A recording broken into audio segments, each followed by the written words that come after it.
Hello everyone, just a little update on this DC controller that I'm building using a old Digitrax DCS50 or Zephyr console, and basically repurposing the console to become a DC controller for the layout. So the circuit board's now complete, and what I've done is mount it utilizing some pillars which are 10mm and some bolts and insulated washers and nuts, just to stand that up off of the fascia board that is mounted to the layout.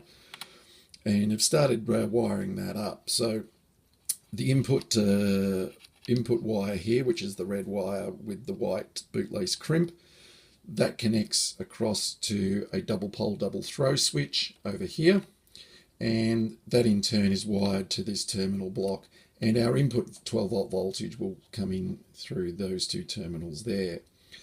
The black or common terminals equally are wired the same way, and they will go into the terminal block next to the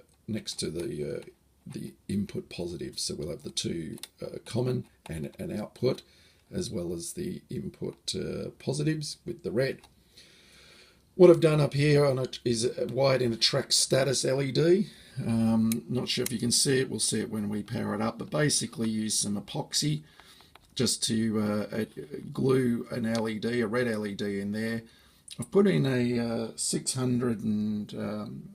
560 ohm resistor in line with the positive. That positive's wired to the double pole double throw switch as well, and into a common input bus or rail. That means that when we turn the switch on over here, the red light will indicate that we've now got a 12 volt power supply active for the circuit over here. What I've also done is wire in a green LED in this bezel mount here. That has an inline resistor under this heat shrink, and that's going to be wired permanently to the input rails, the positive and the negative of the input rails. So anytime 12 volts is connected to the entire unit, the green light will be on indicating power, but not until we actually press the switch do we get the red indication light on there. So that's what we're doing. Next up, I'm going to wire up this selector switch here.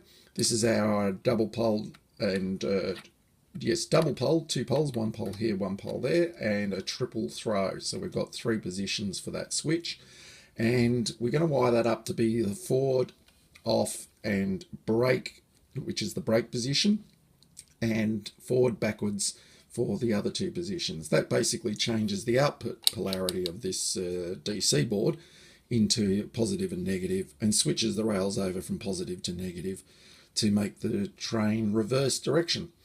Just to add a little bit of fun, there is a brake LED spot that was on the original DCS50 front panel, on the Zephyr panel.